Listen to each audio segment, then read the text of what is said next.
Primera parte. Los engañados. Yo estaba allí, el día que Horus mató al emperador. 1. Sangre derramada por un malentendido. Nuestros hermanos que se hallan en la ignorancia. La muerte del emperador. Yo estaba allí.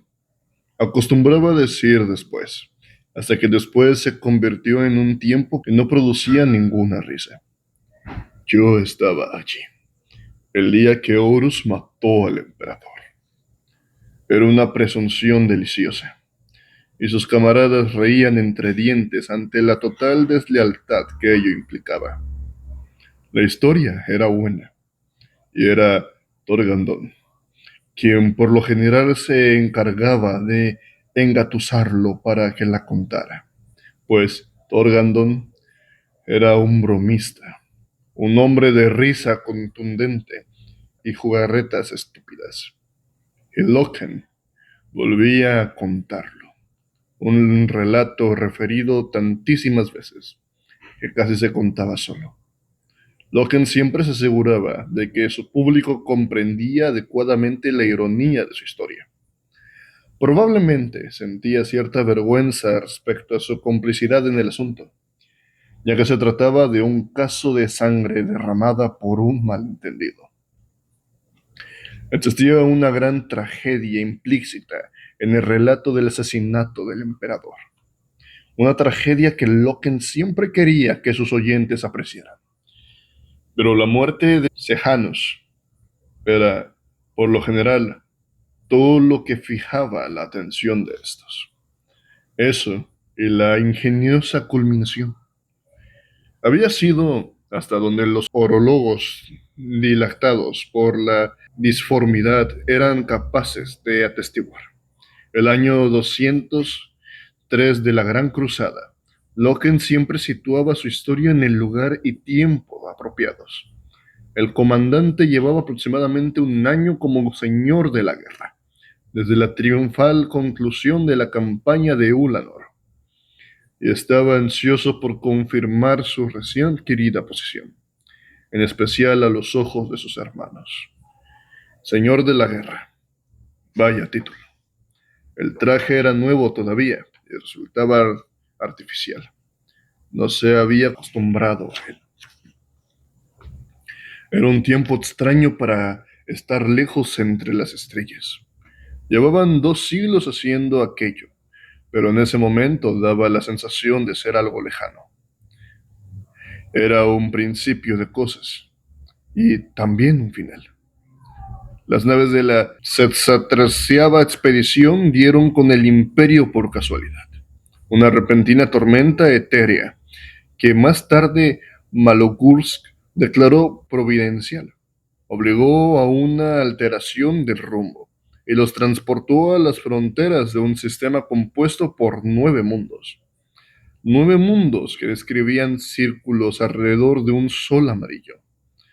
Al detectar la multitud de amenazas, naves de guerra estacionadas en los bordes exteriores del sistema, el emperador exigió, en primer lugar, saber su ocupación y el orden del día. A continuación, corrigió concienzudamente lo que consideró como errores variopintos de su respuesta. Acto seguido, exigió lealtad.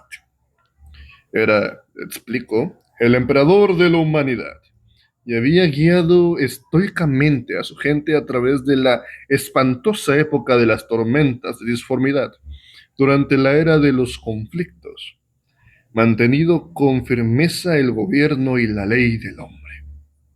Era lo que se esperaba de él, declaró. Aislamiento de la vieja noche. Había preservado aquel fragmento precioso y vital, y lo había mantenido intacto, hasta que llegara el momento en que la desperdigada diospara de la humanidad volviera a establecer contacto. Le alegraba que tal momento fuera inminente ya. Su alma daba brincos al ver cómo las naves huérfanas regresaban al corazón del imperio. Todo estaba listo y aguardando. Todo se había conservado. Acogería a los huérfanos en su seno y entonces se iniciaría el gran proyecto de la reconstrucción, y el imperio de la humanidad se extendería de nuevo por las estrellas, como era su derecho inalienable. En cuanto le demostraban la lealtad debía como emperador de la humanidad, el comandante, más bien divertido según el decir general, envió a Hastur Sejuanos a reunirse con el emperador y transmitirle sus saludos. Sejuanus era el favorito del comandante, no tan orgulloso o irascible como Abaddon, ni tan despiadado como se dirá, ni tampoco tan sólido y venerable como Iacton Cruz. Sejuanus era el capitán perfecto, uniformemente templado en todos los aspectos, un guerrero y un diplomático en igual medida. El expediente militar de Sejuanus, superado únicamente por el de Abaddon, se olvidaba fácilmente al estar en compañía del hombre en persona. Un hombre encantador, decía Loken, fundamentando su relato, un hombre encantador al que todos adoraban. No existía nadie a quien quedara mejor la armadura modelo 4 que a Astor Sejuanos. Que se le recuerde y se le celebre sus hazañas. Incluso aquí entre nosotros, habla en favor de las cualidades de Sejuanos, el héroe más noble de la gran cruzada. Así era como Loken lo describía a los habidos oyentes. En épocas futuras, se lo recordará con tal afecto que los hombres le darán nombre a sus hijos. Sejuanos, con una escuadra de sus guerreros más magníficos de la cuarta compañía, viajó al interior del sistema en una barcaza dorada y fue recibido en audiencia por el emperador en su palacio del tercer planeta y eliminado, asesinado, despedazado sobre el suelo de Onicie del palacio mientras permanecía ante el trono dorado del emperador. Sejuanos y su escuadra gloriosa, Dimus, Malsandar, Cortoy y el resto, todos masacrados por la guardia de élite del emperador, los llamados invisibles. Al parecer, Sejuanos no había ofrecido la correcta promesa de lealtad y con muy poco tacto había sugerido que en realidad incluso podría existir otro emperador. La aflicción del comandante fue total, pues quería a Sejuanos como a un hijo. Ambos habían combatido el uno junto al otro para conseguir la obediencia de un centenar de mundos. Pero el comandante, siempre optimista y sensato en tales cuestiones, indicó a su personal de comunicaciones que ofreciera al emperador otra oportunidad.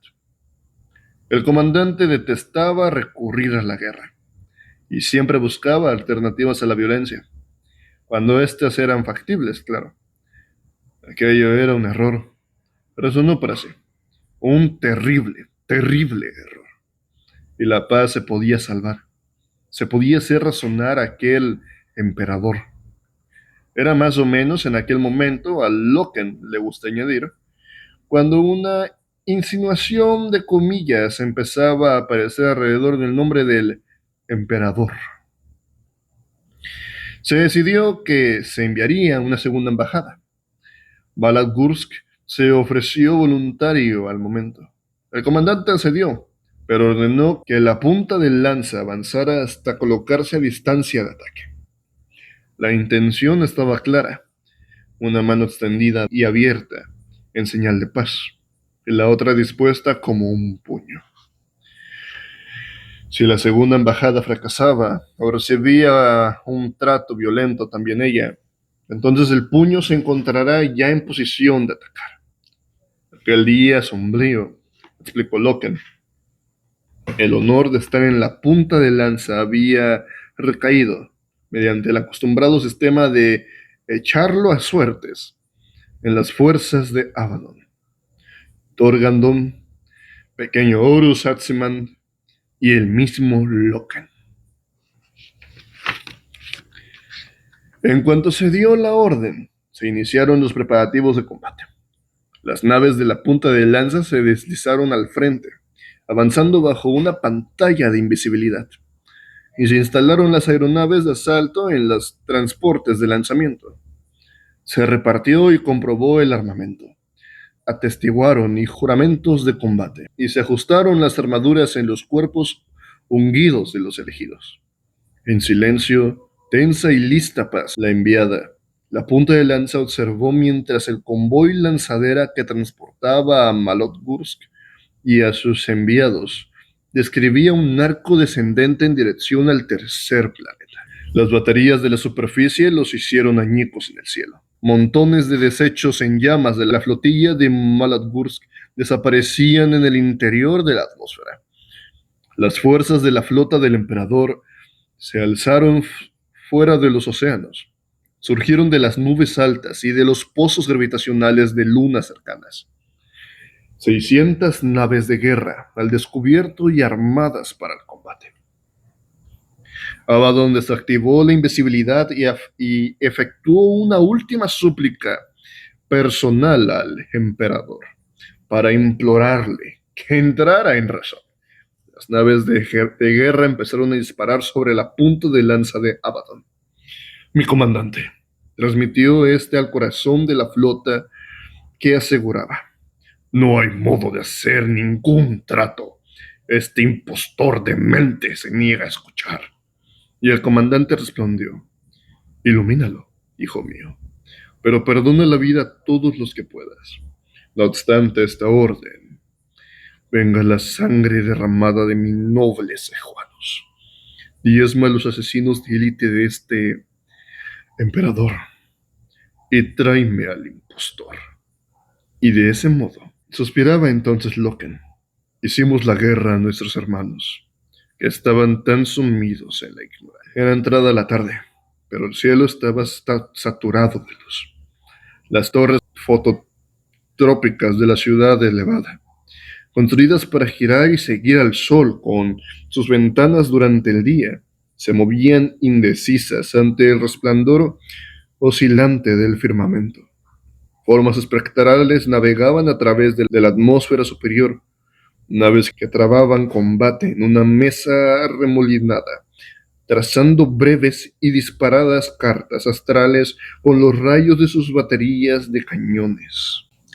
A ras del suelo, alrededor de las amplias plataformas de basalto que formaban los contornos del palacio, el fuego de artillería fluía por el aire como lluvia horizontal, lanzando chorros en espiral de fuego trazador que descendía y se deslizaba igual que serpientes, fulminantes haces de energía sisiante que se desvanecían con la misma rapidez con la que aparecían, y ráfagas de granadas relampagueantes que recordaban una descarga de pedrisco. Aeronaves de asalto derribadas, muchas de ellas inutilizadas y en llamas, cubrían 20 kilómetros cuadrados del paisaje.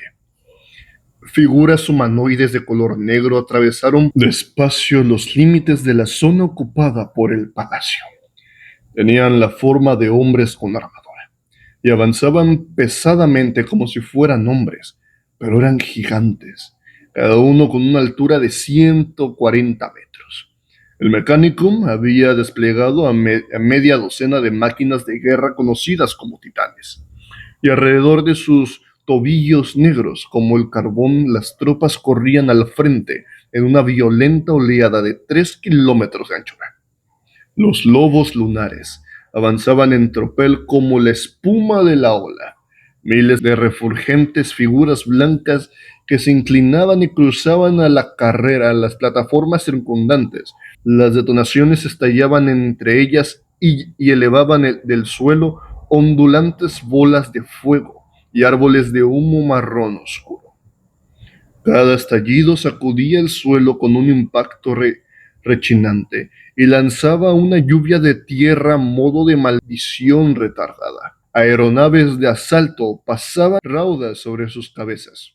Un vuelo bajo, por entre las estructuras desgarbadas, y espaciadas de las titanes, avivando las lentas nubes de humo en ascensión para convertirlas en repentinos vórtices de energía. En cada casco Astartes resonaba el parloteo del comunicador, voces cortantes que daban órdenes a diestro y siniestro, con un deje enroquecido por la calidad de la transmisión. Era la primera vez que Loken se encontraba inmerso en una guerra generalizada desde Ulanor. También era la primera vez para la 10ª compañía. Había habido escaramuzas y peleas, pero nada que los pusiera a prueba, y Loken se alegró al comprobar que su corte no se había oxidado. El régimen inflexible de instrucción real y ejercicios extenuantes que había mantenido los había conservado tan combativos y serios como los términos de los juramentos de combate que había efectuado apenas unas horas antes. Ulanor había sido glorioso, una tarea dura en la que no se regateó ningún esfuerzo para conseguir expulsar y derrotar a un imperio bestial. Los Pieles Verdes habían resultado un adversario pernicioso y con capacidades de adaptación, pero los doblegaron y desperdigaron los recuerdos de sus hogueras rebeldes. El combate había quedado dueño y señor del terreno, mediante el empleo de su estrategia favorita en la que era un experto, la ofensiva de la punta de lanza dirigida directamente a la garganta. Sin prestar atención a las masas de Pieles Verdes, que superaban de en 5-1 a los cruzados. El comandante había atacado directamente al jefe supremo y a su círculo de mando, dejando al enemigo descabezado y sin dirección. La misma filosofía operaba allí: desgarrar la garganta y dejar que el cuerpo se convulsione y perezca. Loken y sus hombres, y las máquinas de guerra que les daban apoyo, eran el filo de la espada desenvainada para tal propósito. Pero aquello no era en absoluto como Ulanor. No había sotos de lodo ni bastiones de arcilla, ni fortalezas destartaladas de metal y alambres desnudos, ni tampoco estallidos de pólvora en el aire o ogros aullantes. Aquello no era una reyerta primitiva decidida por las espadas y las fuerzas de la parte superior del cuerpo. Aquello era una guerra moderna, en un lugar civilizado. Era hombre contra hombre, dentro de los límites monolíticos de una gente refinada. El enemigo poseía artillería y armas de fuego que eran en todo punto comparables tecnológicamente a las fuerzas de la Legión, y la habilidad y el adiestramiento necesarios para utilizarlas. A través de las imágenes verdes de su visor, Loken veía hombres con armaduras que dirigían contra ellos armas de energía en las zonas inferiores del palacio. Vio armas montadas sobre orugas, artillería automatizada, nidos de 4 o incluso 8 cañones automáticos sincronizados sobre la plataforma móviles que avanzaban pesadamente impulsadas por patas hidráulicas. No se parecía en absoluto a Ulanor. Aquello había sido una experiencia terrible. Esto sería un examen. Igual contra igual. Adversarios semejantes enfrentados. Excepto que, no obstante toda su tecnología militar, el enemigo le faltaba una cualidad esencial. Y esa cualidad estaba encerrada en el interior de todos y cada uno de los bastidores de la armadura Mark IV. La carne y la sangre mejoradas genéticamente de los astartes imperiales.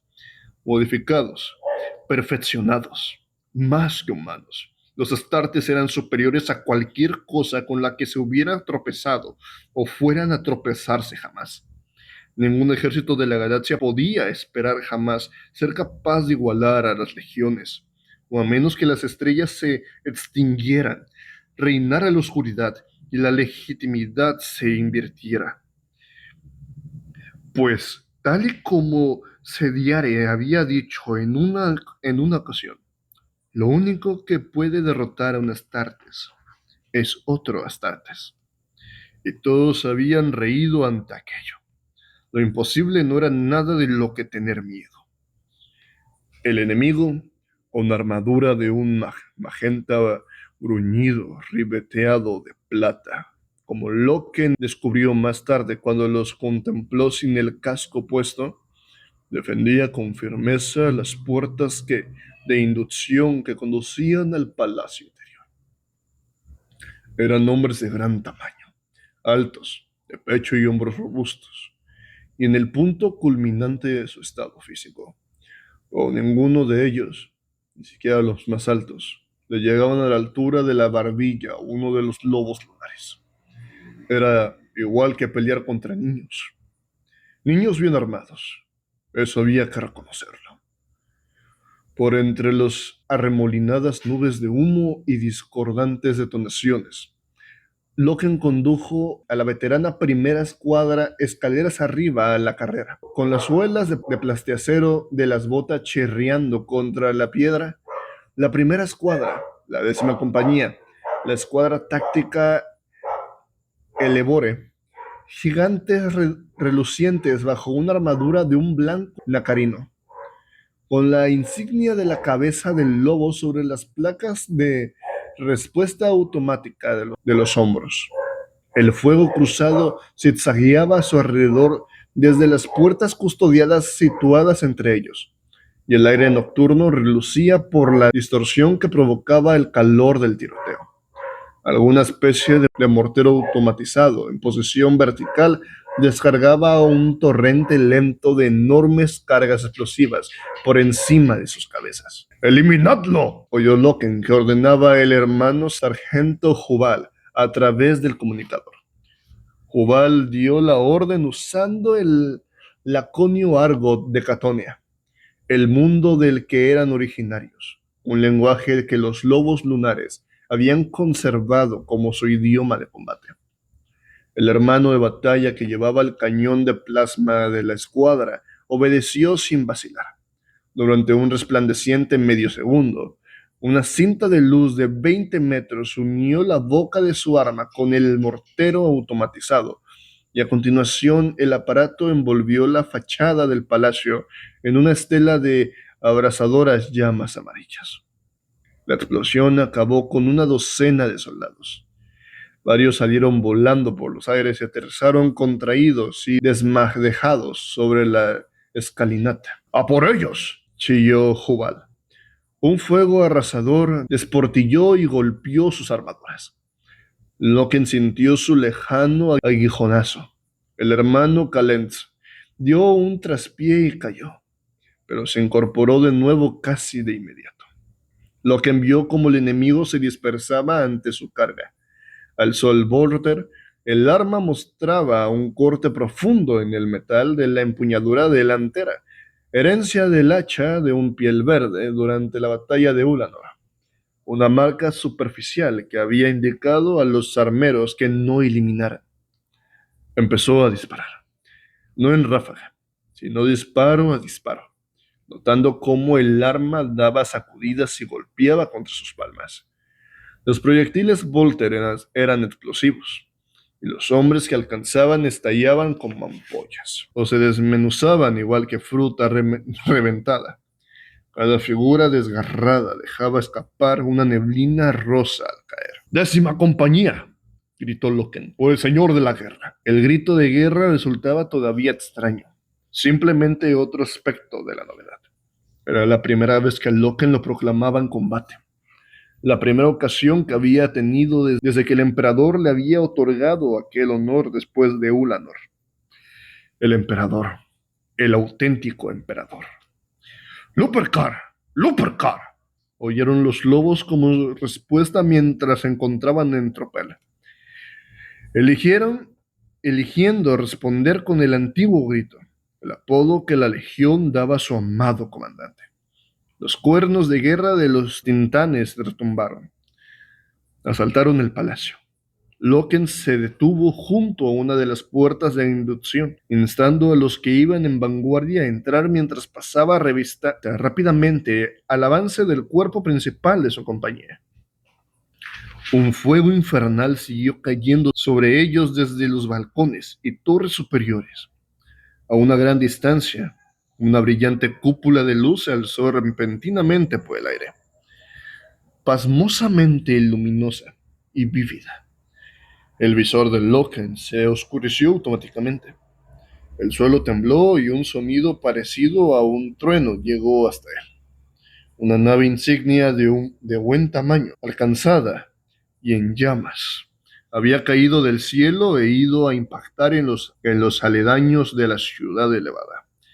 Atraídas por el fogonazo, las torres fotostrópicas situadas sobre su cabeza se agitaron nerviosamente e rotaron. Los informes llegaban a raudales. La fuerza de Atzeman, la quinta compañía, se había hecho con la regencia y los pabellones situados en los lagos ornamentales al oeste de la ciudad elevada. Los hombres de Torgandon se abrían paso a través de la ciudad inferior, eliminando a las unidades blindadas enviadas al cerrarles el paso.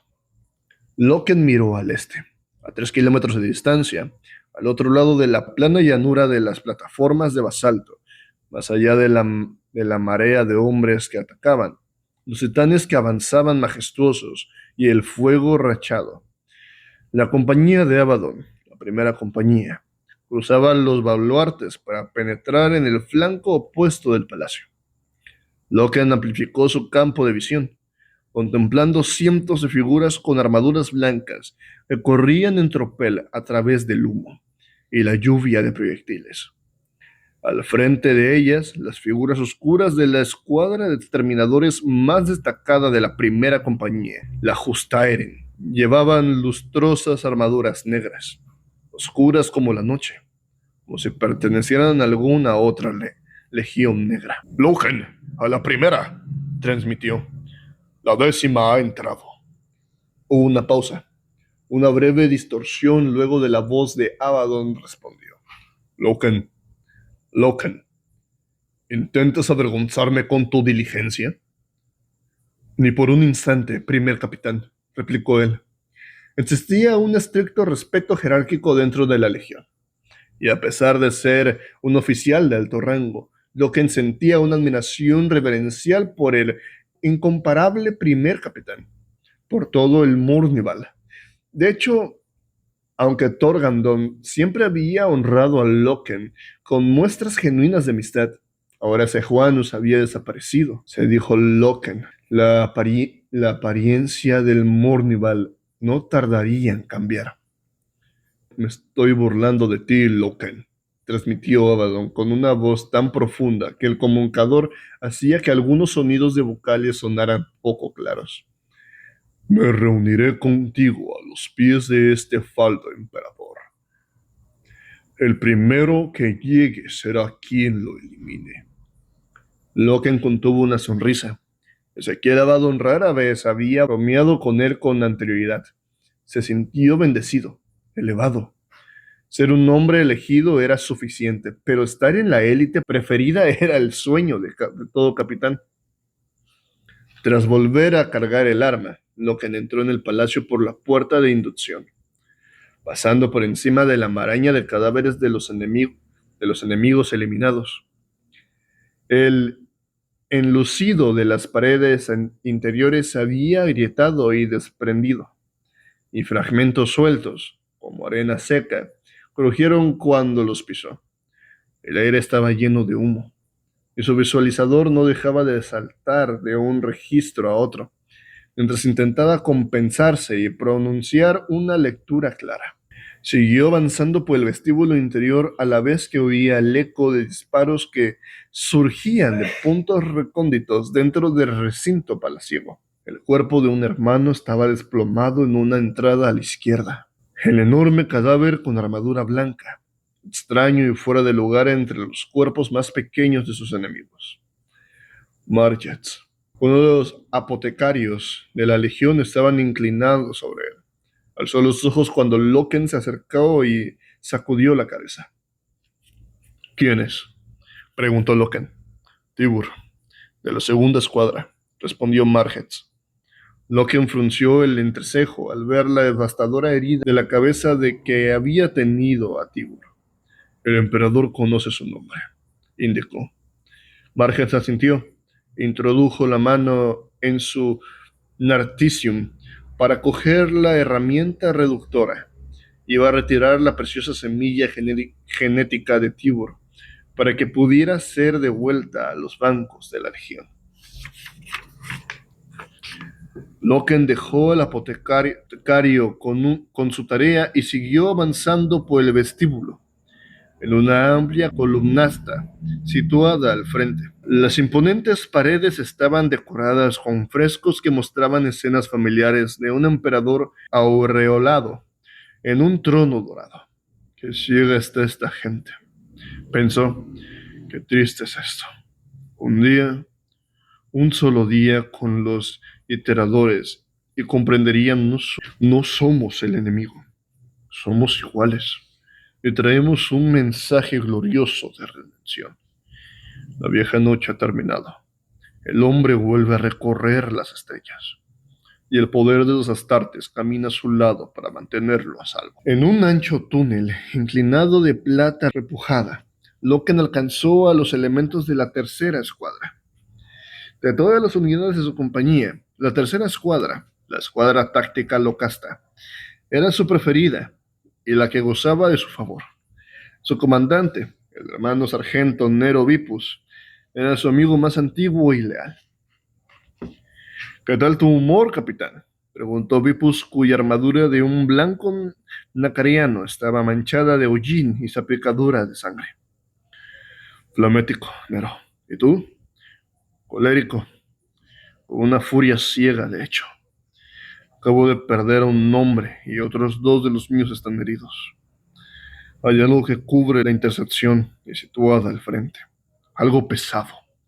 Ni te creerías la velocidad de disparo de esa arma. ¿Habéis probado fragmentarlo?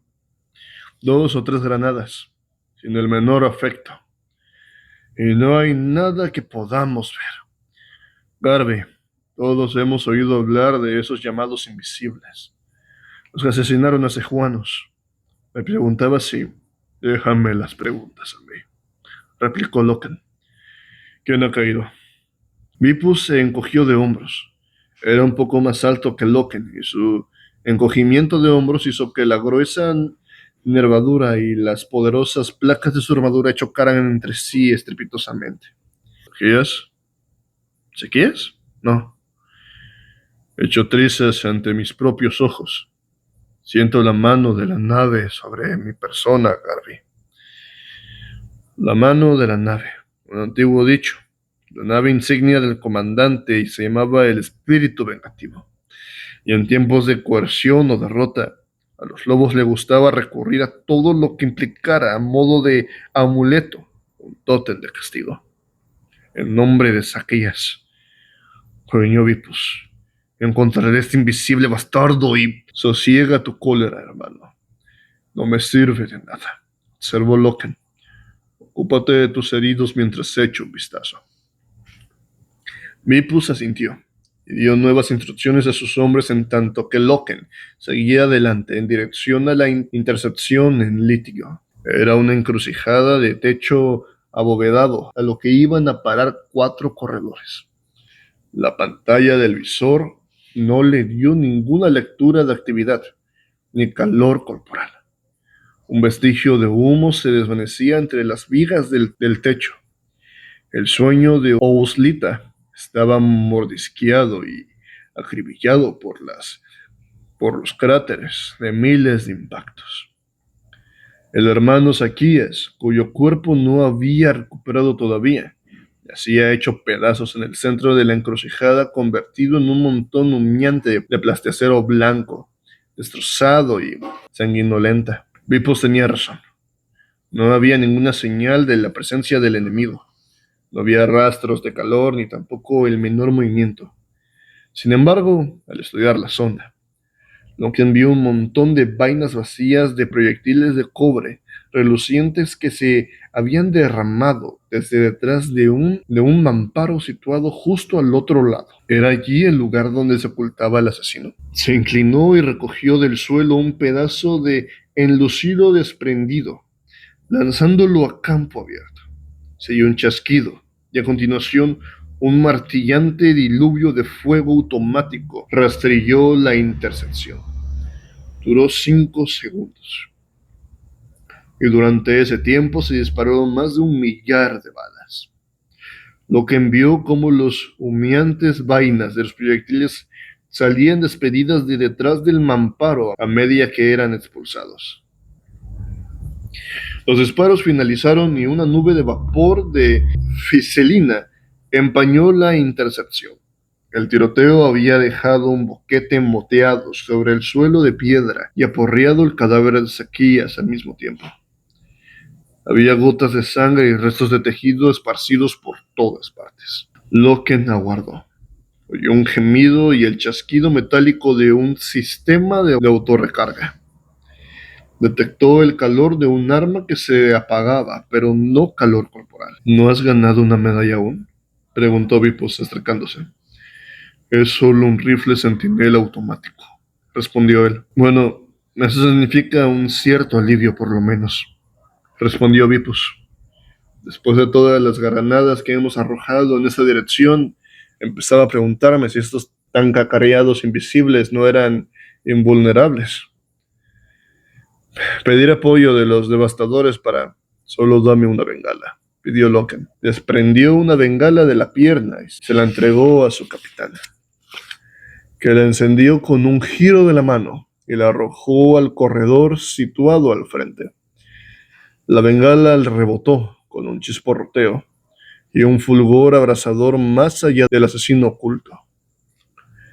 Hubo un chirrido de cervos y el implacable tiroteo empezó a surgir pasillo abajo en dirección a la llamarada, golpeándola y haciéndola rebotar al tiempo que desgarraba el suelo. Garvey, empezó a decir el Vipus. Loken corría ya. Cruzó la intersección y pegó la espalda al mamparo. El arma seguía disparando. Dio la vuelta al mamparo a toda velocidad y vio el arma centinela encastrada en un hueco. Era una máquina achaparrada, sostenida sobre cuatro tapas acolchadas y fuertemente blindadas. En aquellos momentos había vuelto sus cañones cortos, rechonchos, y en actividad de espalda a él para disparar contra la lejana y parpadeante bengala. Loken alargó el brazo y le arrancó un puñado de servocables. Los cañones tablearon y callaron. «Despejado», gritó y la escuadra locasta avanzó. A esto se le suele llamar hacer el fafarrón, comentó Vipus. Loken condujo a los locasta pasillo adelante y entraron en un aposento suntuoso. Atrás, estancias igualmente regias atrajeron su atención algo más allá. Todo estaba curiosamente quieto y silencioso. ¿Qué dirección ahora?, inquirió Vipus. Vamos a encontrar a ese emperador. ¿Así por las buenas?, respondió su compañero. El primer capitán apostó conmigo a que no llegaba el primero. El primer capitán, ¿eh? ¿Desde cuándo ha tenido Gabriel Loken un trato de amistad con él? Desde que la 10ª entró en el palacio por delante de la primera. No te preocupes, Nero. Pensaré en vosotros, hombrecillos insignificantes, cuando sea famoso. Nero Vipus lanzó una carcajada y el sonido surgió de la máscara de su casco, como si fuera la tos de un toro tísico. Lo que sucedió a continuación no hizo reír a ninguno de los dos.